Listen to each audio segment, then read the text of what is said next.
How are you all? Welcome. Right, good evening. I'm just wondering if there's anybody out there live at the minute. If you could just give us a little tap in there to say, A, you can see us, and B, that you can hear me. And then, Rebecca, would you just mind saying a quick hi, just so we can see whether we can hear you or not? Hello. Brilliant. All right, we'll just wait for a couple of minutes and then we will get going. Just want to double check. Sounds like we can hear. All right. Okay.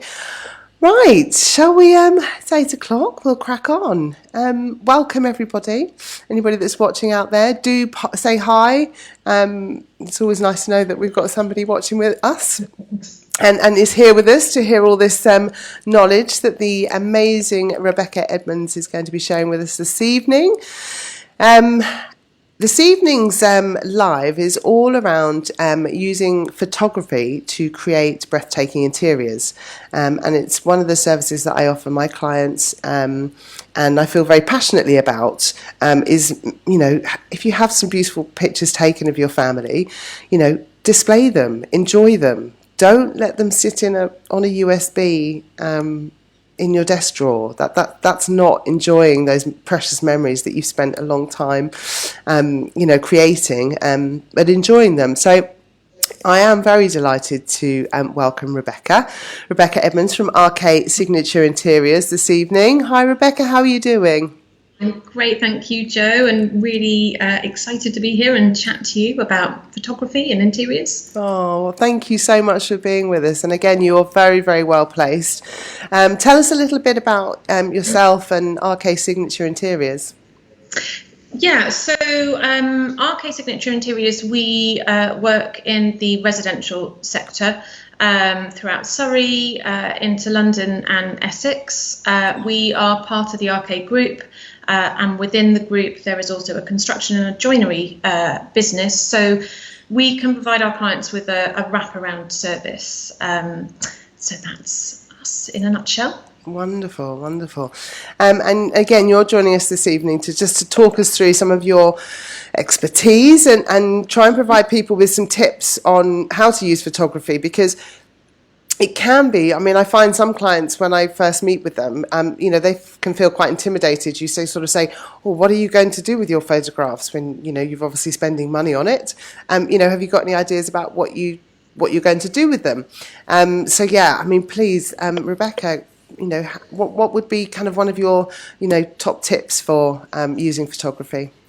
So I think there's a few key things really to make sure you get the best out of your photography and how to display it. I think, as I tell all of my clients with interior projects, and this runs through every element of a project and really applies to displaying artwork and photography as well, is plan ahead. So really think about what you want to achieve, because then you get a considered result at the end, a considered scheme, rather than something that just feels a little bit ad hoc. So I would say the first thing is think about location. So where in your house do you want to display a piece, an artwork? And it might be in a living room, it might be going up a stairway, a large piece of wall that feels like it needs something. You need to create a focal point. So I think that's the first thing. I think it's also particularly nice when it's photography, that it's something that you're passing every day. So I know that I have, for me, artwork, and I very much include photography in this, is integral to every design scheme. I am a huge fan of photography. I have pieces of artwork that I consider them to be of my kids and family up around the house, and I love seeing those. I love walking into my kitchen or through my hallway and seeing those images that mean something to me, and I remember a moment when they were taken. Yeah, no, totally. In fact, it's very pertinent because during lockdown, we kind of redecorated our interior. Well, I actually redecorated the entire house. Slightly nuts. But what was really quite therapeutic, actually, was to go through and almost do that walkthrough, like you're saying, and where are those places that you walk past every day? What, you know, coming down the stairs, at the bottom of the stairs, I've got a beautiful picture of my boys that just every time I just enjoy seeing it every day, because it's a waste otherwise, tucking it in a dark space perhaps in the house, because I guess light plays into that as well, doesn't it? Where are those lighter areas to put them as well? Absolutely. And, you know, actually, if you do have a darker area in your house that you feel needs something on the wall and you want to display something, look at picture lights. It's a great way to display, and actually draws the eye a little bit more as well. So there are so many different ways to do that. I think another key point for me would be to think about the style of imagery. And this is where photographers like you, Joe, who work with your clients very closely, make the most of that and spend time with the photographer that you booked your shoot with to think about what you want to achieve, because you need to think about it in the context of the room that it's going to be in. So if you have a living room and it's very pastels and feminine, you probably don't want a very kind of clinical frame with a bold primary colour image. It just is going to jar. So have a think about how you want to create that image, what location you want for your photography, how you're going to be dressed, everything within that image that is going to add to that overall design scheme for that room. And it really is, it's planned. It doesn't happen by accident. In great, you know, rooms that are really well designed, it might feel like it's designed by accident. It just naturally looks amazing, but actually a lot of thought goes into all of those details. Yeah, and again, going back to that point that, you know, please don't be intimidated. You know, if you're working with a photographer, ask for their advice, ask for their help, get in touch with somebody like Rebecca that can help you look at that kind of interior as a whole. But, you know, there is expertise out there when you're planning your shoot, and it's just, yeah, it's definitely worth thinking about, isn't it? Absolutely. And I think similarly, I would say framing is very important. There are so many options available, and it's very much the same as talking to a client about a piece of furniture. Do you want something contemporary? Do you want something very classic and a bit more traditional? What colour do you want? There are so many options. So again, thinking about the overall look and aesthetic of a space and the piece that you want to go within it. So does that frame, do you want to create a bit of a juxtaposition, which you can do. I really like an eclectic look. It can work really well if it's well thought through. So you might have a fairly contemporary space and a really bold image in an antique gold frame, and that can work really, really well. Or you might decide to go for something much, much more minimal, but I think that it's absolutely something that you need to consider within the shoot. Yeah, and I guess as well from a black and white perspective as well, you know, if you've got a very minimal theme or you particularly like black and white. I mean, I know we were looking at some of my frames earlier. I don't know whether this is going to come out, but, you know, just by having I'm going to get that right, you know, a very simple black flat frame, and potentially mount a number of different, a wall gallery, let's say, it can look really effective and very smart. So, or alternatively, you have, we were talking about it earlier, weren't we? I'm going to hold it that way because it's the frame that we're looking at the moment, but kind of a more sort of shabby chic type style. Exactly, and I think, you know, you can clearly see very, very different frames, very, very different looks. So it really is worth taking some time to think about. And also with a frame like the one that you've got there, it's a much bigger frame, so it's more of a focal point again as well. It's really going to draw the eye. So just thinking about how to use that as to create the overall look and feel. And I'm going to kind of, as far as kind of having, you know, one main piece or potentially a wall gallery, do you have any kind of recommendations or suggestions for people to think about? That's always a really tricky one that people struggle with a little bit, I think. Absolutely. I think if you're going to look at groups of photos, have a think about the space that you're putting them in. If you're going up the stairs, how you're going to combine different images in different frames, and it might be, going back to a gallery wall that you mentioned earlier, that you want some different sizes of the same frame with lots of different images in, so that you've got something that connects all those images and creates a very sort of cohesive, consistent look. Or you might want to have a number of different types of frames that you can put together and really sort of create a carefully designed, eclectic look. Yeah. And those always scare people a little bit. It's daunting, isn't it? Yeah, absolutely. And the other thing I would say as well is I would absolutely mock up, particularly if it's a number of frames together, mock up on your wall what that's going to look like. So cut it out of paper or newspaper, or whatever it might be, because you can really get a sense of how that's going to look in the room. And sometimes actually by displaying images on a wall, that space tends to look bigger, actually. And it sounds very counterintuitive, but it really does.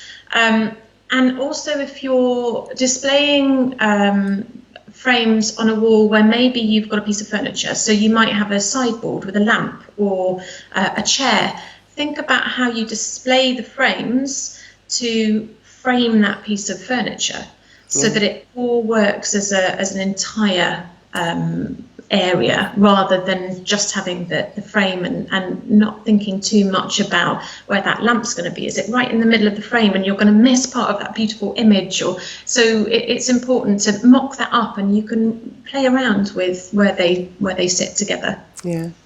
And from a kind of a style of photography, I mean, I know you've got a very kind of environmental portrait behind you, which is, it isn't a traditional, what were we calling it? It was a piano portrait. Yeah. The good old piano portrait, which, and I know a lot of clients want to capture that, shot where the whole family's in there. But, also I guess I'm, encouraging to kind of, think wider, that sometimes actually, I mean, that's a beautiful colour scheme you've got in that image behind you, and works beautiful, very minimal, but it's still your children, and it's still a memory that, you'll treasure. So, perhaps when people are looking for photographers or frames, exploring the sort of a style of photography, and whether it is, you are looking for, the portrait, or, potentially a mixture of the two. In a wall gallery, you could achieve that, couldn't you? Absolutely. And I think, so everybody loves to have those close-up smiley pictures, and as a mum, I get that. I love seeing those pictures of my kids, but I really like those natural moments as well. And I think particularly if you've got one larger piece, you probably don't want it to be that big close-up smiley. You've just got two huge faces. It's actually really nice to be able to create, and it is more like a work of art. It's the subjects don't need to be huge.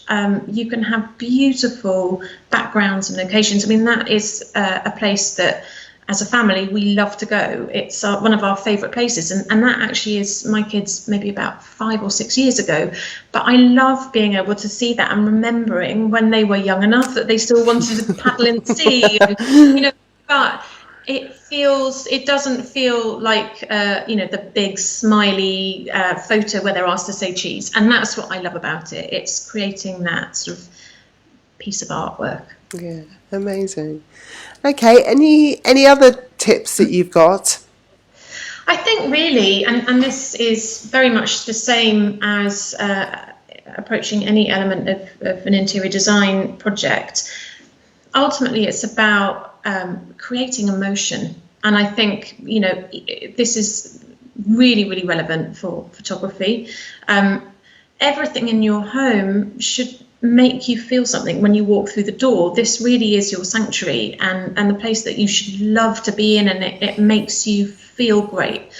So surrounding yourself buy with pieces that have some sentimental value, and photography is a great way to do that, I think, and really goes back to those sort of capturing those moments that make you smile. So yeah, I think that is also something that should really be fundamental in creating those images. Yeah. Excellent. And I'm guessing, kind of as a sort of a final point, the planning and briefing process is critical, isn't it? Really, as far as kind of looking at what you want, how you want to create that interior, and how does it fit as a whole in what you're looking for. It absolutely is. So this goes back to before I launched the interiors business many moons ago. I worked in more commercial roles, and actually the one thing that was always absolutely drummed into me is a project is only ever as good as the brief that you take. And that is as true for interiors as it is for planning a photography shoot, because you need to invest that time, and as a photographer and as an interior designer, it's absolutely what we do. Invest time to really know your client and understand what their vision is, and sometimes it can be a little bit difficult for clients to articulate that, so being able to pull that out and get to the heart of what is it that you want to achieve. What are we trying to create overall? What's important to you? Where is it going to sit? The style, all of those things are really, really important. So if you take the time to plan up front, you end up with a result that you're looking for. Yeah, amazing. Well, that's amazing. Thank you so much. I'm not sure, does anybody out there, just as we kind of starting to wrap this up, have any questions that they'd like either myself or Rebecca to answer? Please feel free to pop it in. Is there anything that kind of concerns you, or a big like, oh, how can we do that? What's the best way of approaching? Then do just pop it in the comments, and we'd be delighted to ask. Ask. It's been one of those days, hasn't it, Rebecca? So just kind of summarising, if you wouldn't mind just going over those points that you've covered for us this evening about what people should consider when they're trying to include photography as part of their interior design. Sure. So have a think about where you want to display it, and you're absolutely right. Don't keep the images on a USB or in a drawer somewhere.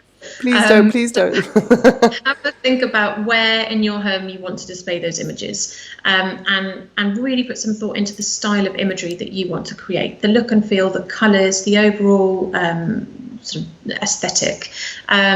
Think about focal points and where you want your eye to be drawn to, and how you can use photography and displaying of photography to do that.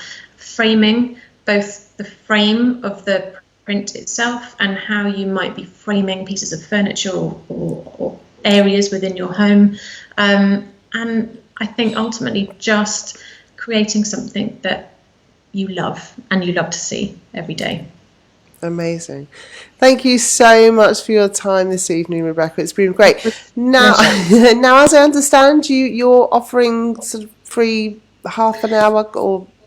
Please, yeah, absolutely. So it's a 30-minute complimentary design consultation. So for anybody that is maybe considering a refurbishment or a bigger project, or just has a room that they want to sort of refresh, I have a 30-minute session available that they can book, and we can talk through their vision and how RK Signature Interiors can help them achieve it. Wonderful. I'll put all your details just above or below. I'm not quite sure where it is right now, but all of Rebecca's details will be in there. I would encourage you to take her up on her very kind offer, because she's exceptional at what she does. Rebecca, thank you so much again for being with me this evening. Yes, I will see you very soon. Thank you, everybody that's joined us this evening. I will see you all very soon. Thanks ever so much again, Rebecca. Pleasure. Bye.